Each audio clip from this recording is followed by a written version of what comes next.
Recently I heard a message on Psalm 90. This is now the second time I've heard a message on Psalm 90. There is a verse in that psalm that would be a great basis for a New Year's message. It puts everything into perspective. But let me start with a question. What do you really like to do? I have a few things I would have put in my answer. I like to build things. It's part of my creative nature. Whether it has to do with building something in wood, or to actually add something like an addition to a house or a remodel. Ha! Surprised you. You thought I was going to show a picture of the Taj Mahal. I like to mow my lawn. Gives me time to just relax, and when I'm done, the lawn looks good. I also like to fish.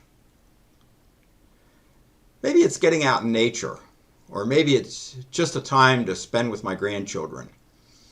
I usually say I'm going fishing, not I'm going catching, because I fish, but I don't always catch anything. Last summer I rented a pontoon boat and took our whole family of 11, plus one other guest, for an afternoon on the lake. What a great time we had. And I plan to do it again this summer. Some time ago, I read a book by Bob Buford called Finishing Well. In the book, he interviewed a Harvard professor who had asked his class, what was their goal in life?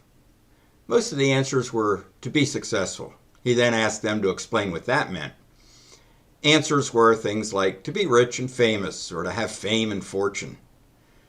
Then he said that a lifespan is around 30,000 days, which a third of it is spent sleeping. That leaves 20,000 days. But what if you found out you had only 30 days left to live? What would you do with the days then? As you can imagine, their answers all changed. This brings me to Psalm 90. The psalm was written by Moses. Verse 12 is what stands out to me. From the NIV. Teach us to number our days, that we might gain a heart of wisdom. And from the Message, teach us to live well. Teach us to live wisely. Moses lived to be 120 years old.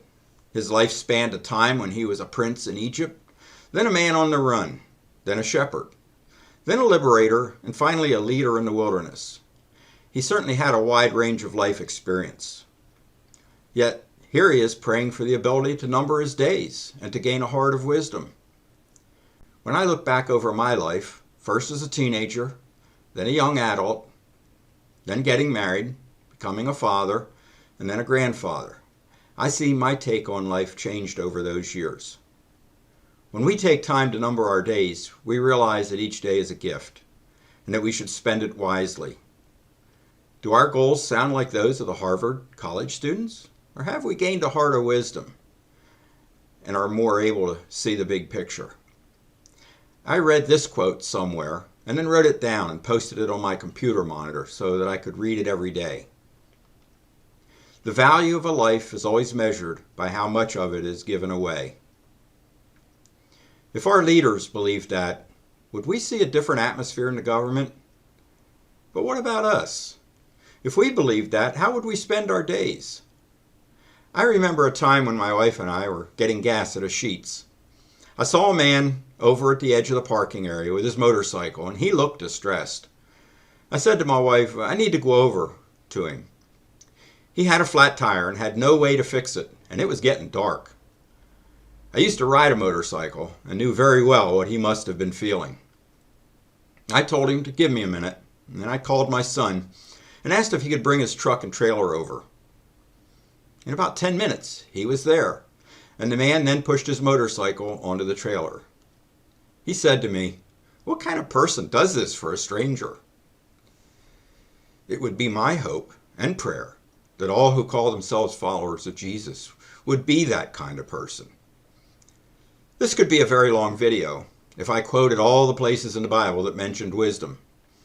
Might be a good Google search sometime. While you're searching, why not try looking for everywhere the heart is mentioned? When I begin to get caught up in my problems, or trying times that we experience that bring on more problems, I remember verse 12 of Psalm 90. It brings me back into the frame of mind and heart that God wants for us. How do you spend your days? How much of them do you give away? Try praying verse 12 of Psalm 90 daily and see if your outlook on life may change for the better.